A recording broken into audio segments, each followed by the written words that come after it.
Malaki uko karibu kufika menopause 40 years Nadhani mama, keep up. kama last time Kwanza sio nilikuwa nafanya 40, mimi nini? niko 48 years. Si hata 40.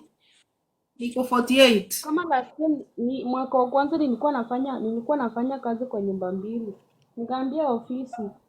Alafu mama anaambiana ati mimi ndio sitaki kufanya kazi, na unajua naamka asubuhi hapa nafanya kazi, ikifika saa 7 ananiweka kwa gari ananipeleka kwa sister yangu, nikitoka kwa sister yangu naenda kwa kijana yake mkubwa.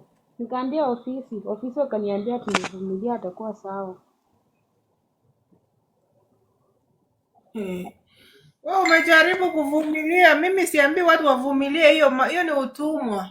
Alafu nilikuwa nataka kujua hiyo mchele nani anakuletea, unanunua online ama wanaenda wanakuletea kwa supermarket? Na ilikuwa inakosti pesa ngapi? Mpaka sukari ulikuwa unanunua? Nini? Nimekuwa niko na hii app ya kununua